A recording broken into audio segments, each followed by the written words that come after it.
All right, Trailblazers Media Day. The Godfather and I are here at Moda Center in Studio C, and we're joined now by Trailblazers head coach Chauncey Billups. And, Coach, before we get to your team, we're blown away by the news of Dikembe Mutombo, who passed away today. The word came out from brain cancer, and this is someone that you knew very well. Just your reaction to losing such a great ambassador for a game and also someone that was a great humanitarian around the world.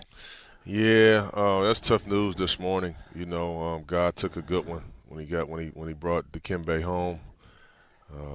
Not many people have done more, for Africa and for the NBA than Dikembe. I grew up in Denver, obviously, so kind of watching him as he was drafted there and getting a chance to meet him and getting a chance to get to know him was a treat for me, So just that my heart is hurting for him and his family this morning. He has a huge family, This one's going to sting for a little while for sure. Chauncey, I want to get into basketball with you a little bit, and tomorrow is the first practice. Yeah. I'm curious, how much preparation do you and your staff do prior to number one practice? What's all that like for you? Yeah, we do a ton. I mean, obviously our guys have been in town since after Labor Day, working out and playing 5-on-5, and you can't have practice, but it's just good to have them out there, trying to build some chemistry. But for me and for the staff, you just try to kind of mix and match and think about different rotations, different guys out there, different things we could run, and we're just throwing stuff against the wall. And, we've been doing that for probably 6 weeks now, pretty much every day. And we've obviously added a few pieces to the team, and we try to keep developing our younger guys and keep challenging them. So it's a long process. Yeah, you have some new coaches on your staff this year, and do they bring new ideas, new concepts to you, things maybe that you haven't done? And along the way, maybe you can tell us something about the new guys you've brought in. Yeah, we do. I appreciate you giving me that opportunity. But yeah, I did bring some new coaches onto the staff. One of the guys is Nate Bjorgren, who I hired as a consultant last year to just kind of be around and somebody that I can call and get ideas. And he'll stop in once a month, and I was able to bring him on full time this year. And he's just incredible. He can do both. He does both sides of the ball. But he was running the defense in Toronto when they won the championship a few years back with Nick Nurse, and he obviously had an opportunity there in Indiana that didn't go so well, but he's learned so much from that, and I'm just so happy he's making me such a better coach.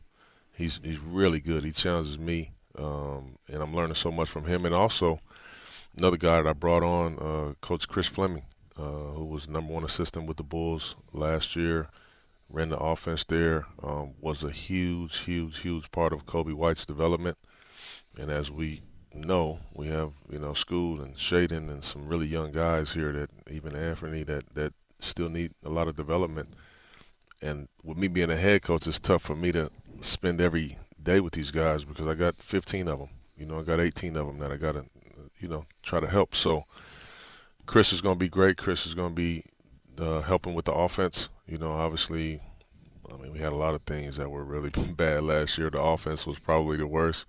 So it was important for me to get him and have him here too. And then I hired another guy behind the bench named Ronnie Burrell, who is a young coach in the league. He was a G League Coach of the Year a couple of years ago with Brooklyn, and just trying to find his way. I think he's going to be really good for us in terms of player development. And, I'm going to kind of have him working with the defensive side of the ball. So I'm excited. I think that this is the best staff that I've had, so I'm looking forward to it. Coach, you mentioned the newcomers. Let's talk about a couple of those guys. Denny Avdia comes in a deal with the Wizards. Yeah. Really like his game. He can shoot, he can defend, he can run the floor. He's a playmaker.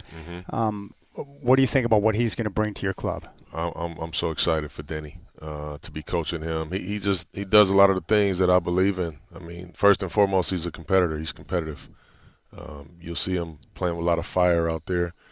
And you mentioned some of the skills that he has. He can really pass Most people don't give him the credit for it. Man, watching him, he can really pass the ball. He got a great feel for the game. He continues to improve his shooting. He can guard multiple positions. He's still young, as well. So I was really, really excited to be able to get him and add him to the fold. And yeah, you'll see him. He'll have a big year for us. Chauncey, we didn't see Scoot in Summer League, so I'll ask you, how was his summer? What did he do, and how has he progressed? Yeah, Scoot he's gotten better. He spent a lot of time this summer just working on some of the things in his game and then some of the things with his body, that he needed some refining, which is the reason that Joe made the decision to not let him play in Summer League and to stay focused on what he was doing. So I thought he had a good summer in terms of that. And, he's been pretty good these last 3 weeks, just kind of getting out there playing. And so I'm looking forward to, to Scoot continuing his development. One thing that caught my ear throughout the course of last season was your praise of him in regard to how he dealt with the ups and downs of his first season, responsive to coaching, responsive to his teammates, didn't get himself too down, but was always willing to work and accept the criticism that came his way. How much do you think that's going to help him as he continues to move forward? Well, I think Scoot's going to be playing with a chip on his shoulder that most guys aren't. It's just kind of who he is for one, but just struggling the way he did last year. I think when we look back years, in a few years and look back, he'll probably be honest and say he probably needed that. But it's also tough to go through. He's never been through that. He's never struggled at basketball, and let's be honest, he struggled. He struggled mightily last year, and it just happens. It is what it is, but it's that last year's over now, and you want to pick up the pieces and you want to try to just continue to move forward. Okay, is this going to be Fight of the Year? We get to see Scoot and Shaedon Sharpe in the backcourt at the same time, healthy through a season. Well, I hope so. I hope that they're healthy the whole time. Obviously they'll be out there playing a lot together. I'm not sure how it's going to start. I know one of the questions I'll be asking all day is who's going to be starting and this and that. And, it's very simple to me. That's not my decision. It's really not. The players decide that. I'm throwing that ball up in training camp, and the players will answer all those questions, not me. I'm just going to be the messenger. I'm really excited about that this year, to be honest with you, that we have so much competition across the roster. We got a lot of competition, and the players will decide the minutes, the rotation, the starting units. It's not going to be me. We're talking with Chauncey Billups here at Trailblazers Media Day, getting ready for a brand new season. Donovan Clingan, one thing that Dwight pointed out to me throughout the course of the Summer League was, it's nice to see a young big in late game situations wanting the ball, wanting to be a part of the action, and really engage. What were your thoughts on the way he performed down there? Down where? At Summer League. At Summer League? Yeah, I thought DC got better every game. I did. I thought he got better every game. I thought before Summer League and even now that the speed of our game and the athleticism of our game might take him a second to figure out. And I thought he adjusted very quickly in Summer League, and he was a rim deterrent, and he protected our rim, which is what we know that he will do. And I've seen him get a little bit better over the summer as well. So he's another guy that I think, there's going to be some points of the season where it's like, dang, man, is that kid young, And then there's going to be some points where it's like, wow, he may be the best rim protector in the league already, That's just going to be a part of his development. Now, everybody healthy. I saw the roster today. Everybody on that list healthy coming into camp. And I'm thinking especially Robert Williams. How is he? Man, I just love Robert Williams, man. But he has worked so hard this summer, guys. He really has. And like I said, we've been in town and we've been playing, and Rob's back on the court playing. We was playing 4 days a week. He was giving us a couple days a week, and the other days just continuing to work on his get himself back going. But Rob he's been back on the court, man. That's great. Oh man, that's great. Hey, Coach, one thing that jumped out at me at your exit interview was just the, I don't know, I don't want to put words in your mouth, but there seems to be like a tension between your desires as a head coach to want to win basketball games and then obviously this process of development with the younger players on the roster. How do you work through that yourself to continue to press forward when it feels like there could be like two different directions in terms of where the front office wants to go with development and, of course, you as a coach that wants to win games? Well, I don't think there's any tension at all, and I understand exactly where we're at, and what we're doing, and I love the fact that we're developing. But one thing that'll never change with me is I'm a competitor, so I want to win. I play to win. I coach to win. I do everything in my life to win. But there is no tension and there's no misunderstanding. I understand exactly where we are. I think the world understands exactly where we are.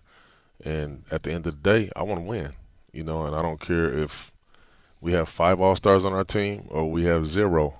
I'm playing and coaching to win the game.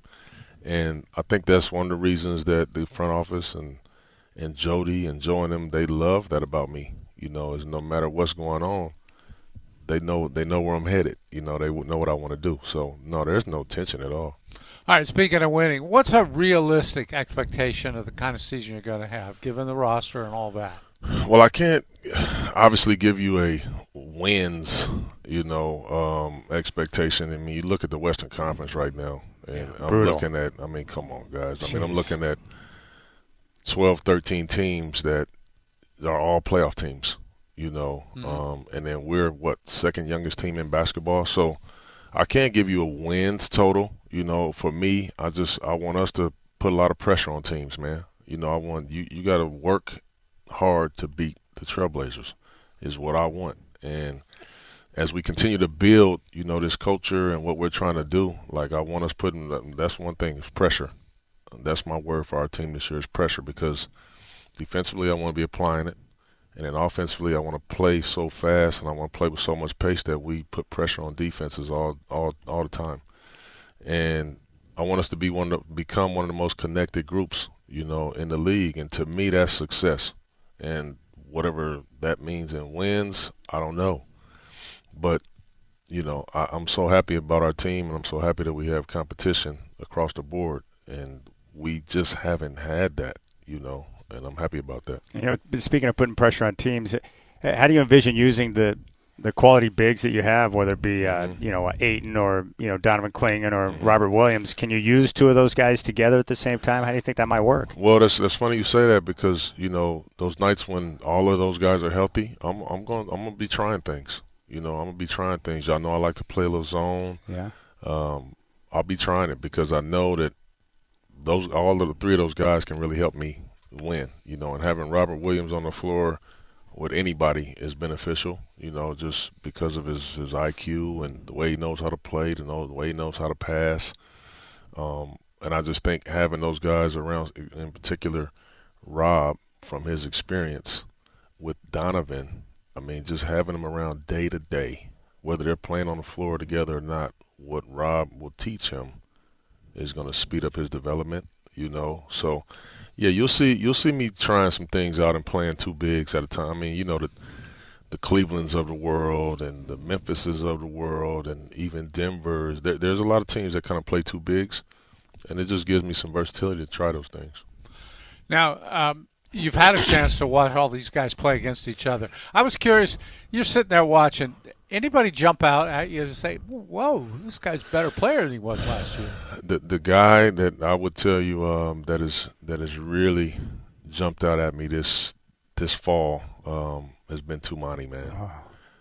I've been so impressed with Tumani this fall. His shot is looking so much better, his balance. Trying to get him to make a little better. Just being able to play off of closeouts and dribble handoffs and make plays. Tua's gotten better. He's taken a little jump. He's gotten a lot better. He's got some dog in him, doesn't he? Oh man, he's an animal, man. I love him.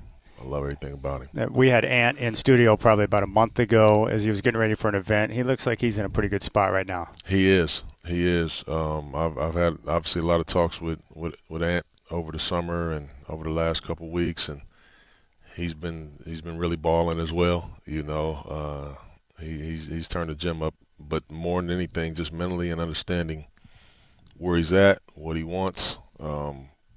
As I tell him and everybody else, it's all on you. You know, you go get it and you got it. It's up to you. Well, another guy that balled out for you down the stretch last year was Ayton. How's he, and then how was the team barbecue over at his crib? Oh, man.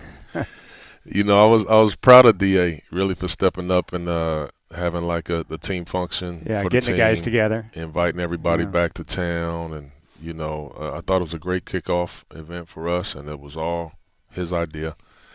Obviously, he has an incredible house, and we all enjoyed that. But DA's doing a good job. DA's doing a good job. He's been pushing his conditioning. I'm telling all our guys this year, you got to be in top shape, you know, because the only way we're going to be able to compete is to play fast.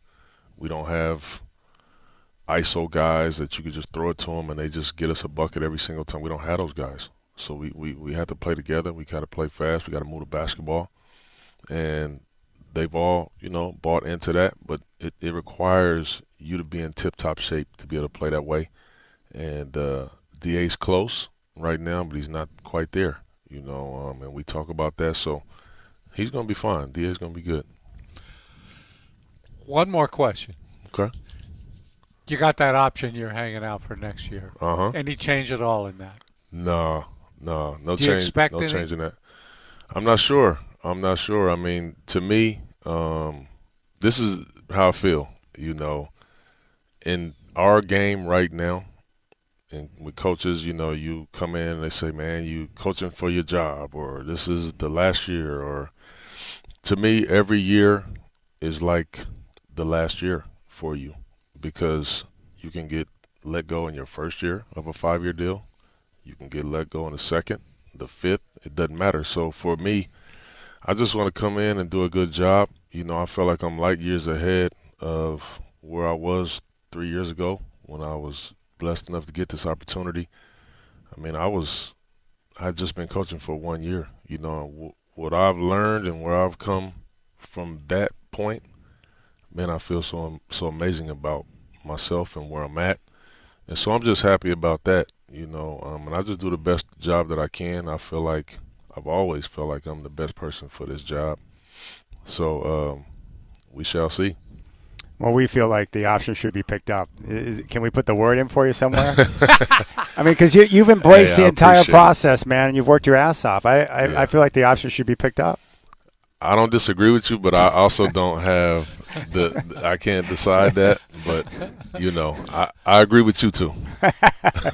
Oh, by the way, I lived in Denver before I moved out here. Oh, okay. And, you know, from the moment I was young, Elway's always been at the top of the food chain for athletes. You know this. Yes, but he is. I swear you're pushing him because I get all my family, all they do is ask me, like, hey, how's Chauncey? How's Chauncey? You're a Rocky Mountain legend, dog. Hey, man. It's great. They love you there. That's my town, man. That is my town. Yes, indeed. Yes, indeed. Well, Coach, we appreciate the time. We look forward to seeing you work this year, and good luck with this new squad and the new pieces. Hey, man, I appreciate you guys. I appreciate y'all's support. Obviously, you know, it's been a tough few years, you know, here. We've gone through a ton, and I know it's not easy to be out there, you know, tooting my horn and talking about the good things I've done when you look at our record. But I think you guys see it right. You know, I've changed a lot around here. You mentioned it, but I appreciate it. Yeah, but do you feel like entering into camp like today compared to a few years ago? Is it like it's like a different ball game for you now? It's night and day, man. Yeah. It really is. It's night and day. Just my preparation, what I'm looking for, what I'm trying to do, how I coach, how I teach. It's night and day. It really is. And I'm happy and thankful for that, you know. It's awesome. We appreciate it, Coach. Yeah. Thanks, guys. Appreciate it.